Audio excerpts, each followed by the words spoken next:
Perlawanan Sultan Babullah dan perlawanan Pattimura.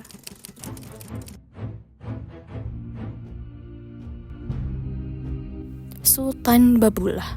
Sultan Babullah lahir pada 10 Februari 1528.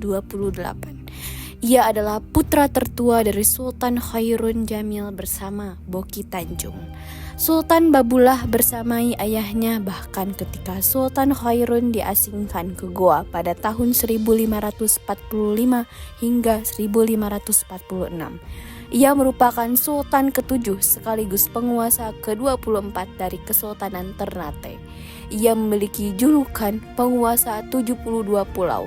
Sultan Babullah mendapatkan julukan tersebut karena berhasil mengusir penjajah Portugis dari Ternate. Latar belakang perlawanan Babullah. Perlawanan rakyat Ternate. Perlawanan ini terjadi karena sebab-sebab berikut ini. Portugis melakukan monopoli perdagangan, Portugis ikut campur tangan dalam pemerintahan, Portugis membenci pemeluk agama Islam karena tidak sepaham dengan mereka, Portugis sewenang-wenang terhadap rakyat, dan keserakahan dan kesombongan bangsa Portugis. Berdasarkan faktor-faktor tersebut, maka kehendak Portugis ditolak oleh Raja Ternate. Rakyat Ternate dipimpin oleh Sultan Khairun bersatu dengan Tidore melawan Portugis, sehingga Portugis dapat didesak. Perlawanan rakyat Maluku membuat Portugis terdesak dan meminta bantuan dari Malaka. Bala bantuan pun segera datang dari Malaka yang dipimpin oleh Antonio Galvao. Pasukan ini berhasil mengalahkan Ternate sehingga Antonio Galvao berkuasa di Maluku selama 4 tahun. Di bawah kepemimpinan Antonio Galvao, Portugis dapat bersahabat dengan rakyat Maluku.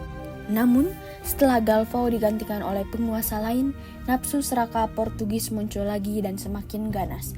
Portugis memaksa Sultan Ternate yaitu Sultan Khairun untuk meminta kekuasaan Portugis dan hanya menjual cangkih dan pala kepada Portugis. Ketika Sultan Khairun akan membicarakan masalah perdagangan dengan Portugis, beliau dibunuh secara licik. Rakyat Maluku tidak tinggal diam. Perlawanan kembali berkobar. Perlawanan rakyat Ternate dipimpin oleh Sultan Khairun pada tahun 1565. Portugis semakin terdesak dan siasat perundingan pun dimulai dijalankan oleh Portugis.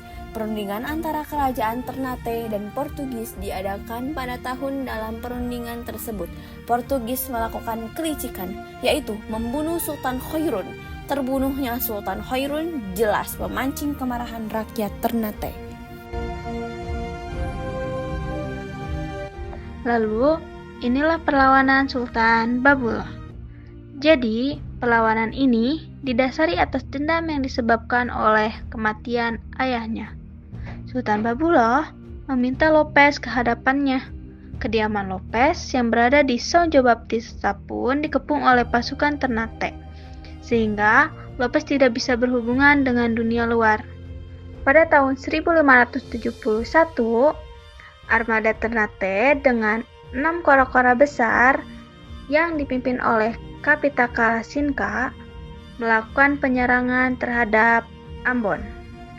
Portugis yang menguasai Ambon di bawah komando Sancho de Vasconcelos gagal dalam mempertahankan bentengnya, sehingga pada tahun 1575 pasukan Ternate mampu merebut mayoritas wilayah Maluku hingga tersisa São João Baptista yang masih dikepung. Maka Portugis menyerah dan meninggalkan Ternate. Mundurnya Portugis dari Ternate tidak ada pertumpahan darah karena Sultan Babullah berjanji tidak ada satupun dari Portugis yang dilukai. Bahkan Portugis diizinkan berdagang di wilayah Ternate. Biografi singkat dari Pattimura. Thomas Matulesi atau Thomas Matulesia dikenal sebagai Kapiten Pattimura. Pattimura adalah pahlawan nasional Indonesia yang berasal dari Haria, Saparua, Maluku. Beliau lahir pada tanggal 8 Juni 1783 di Haria, Saparua, Maluku Tengah. Ia wafat pada tanggal 16 Desember 1817 pada usia 34 tahun di Ambon, Kepulauan Maluku. Pattimura berasal dari keluarga bangsawan di Maluku yang dikenal memiliki semangat patriotisme yang tinggi. Ia diyakini memiliki saudara dan keluarga besar yang mendukung perlawanan rakyat Maluku.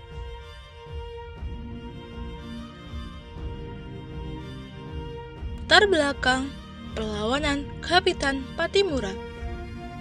Perlawanan rakyat di Maluku terjadi karena beberapa faktor, yakni pertama, penindasan ekonomi, kedua, pajak berat dan sistem kerja paksa, yang ketiga, Belanda mencoba mengendalikan kehidupan sosial dan budaya masyarakat di Maluku, keempat, perubahan kekuasaan kolonial, dan yang kelima, pemerintah kolonial Belanda sering merendahkan dan meremehkan para pemimpin lokal di Maluku. Kombinasi faktor-faktor di atas mendorong Kapitan Pattimura dan rakyat di Maluku untuk mengadakan perlawanan pada tahun 1817 dengan tujuan membebaskan diri dari penindasan kolonial Belanda dan mendapatkan kembali kedaulatan atas tanah serta kehidupan mereka. Perlawanan Kapitan Pattimura. Perlawanan Kapitan Pattimura terhadap kolonial Belanda pada tahun 1817 adalah salah satu bentuk perlawanan besar yang terjadi di Maluku akibat kebijakan kolonial Belanda yang menindas rakyat di Maluku. Pada saat setelah VOC Verenigde de Oost-Indisch Company dibubarkan pada tahun 1799, wilayah Maluku dan seluruh jajahan VOC lainnya diambil alih oleh pemerintah Belanda pada awal abad ke-19. Setelah Inggris meninggalkan Maluku dan Belanda kembali menguasainya pada tahun 1817, rakyat Maluku menghadapi kesulitan yang sangat besar. Belanda memperbarui monopoli perdagangan rempah-rempah, memberlakukan pajak tinggi, dan menerapkan kerja paksa yang sangat memberatkan para pemimpin lokal, termasuk Kapitan Pattimura harus melawan ketidakadilan ini. Kebijakan Belanda yang sewenang-wenang, khususnya di Saparua, semakin memicu perlawanan rakyat. Pattimura bersama beberapa pemimpin lokal lainnya seperti Philip Latumahina, Paulus Tiahahu, dan putrinya Martha Christina Tiahahu mulai mengorganisasi perlawanan. Mereka memobilisasi rakyat Maluku untuk bersatu melawan Belanda. Perlawanan ini juga didukung oleh para raja dan tokoh masyarakat setempat yang merasa tidak tahan dengan tekanan ekonomi dan sosial akibat kebijakan kolonial Belanda. Perlawanan dimulai pada tanggal 15 Mei tahun 1817 ketika Pattimura dan pasukannya melancarkan serangan terhadap benteng Dorstad di Saparua yang merupakan pusat kekuasaan Belanda di wilayah tersebut. Dalam serangan ini, Pattimura dan pasukannya berhasil merebut benteng serta membunuh residen Belanda, yaitu Jan den Burg, beserta seluruh keluarganya dan sebagian besar pasukan Belanda yang ada di benteng. Keberhasilan ini menjadi simbol perlawanan rakyat Maluku dan mengguncang Belanda. Setelah berhasil merebut benteng Dorstad, Pattimura dan pasukannya menerapkan taktik perang gerilya untuk menghadapi pasukan Belanda yang dikirim kembali untuk merebut benteng. Dengan memanfaatkan pengetahuan tentang medan, mereka melakukan serangan mendadak terhadap pos-pos Belanda di sekitar Saparua dan pulau-pulau lainnya. Taktik ini sangat efektif untuk sementara waktu, dan perlawanan terus menyebar ke wilayah Maluku lainnya.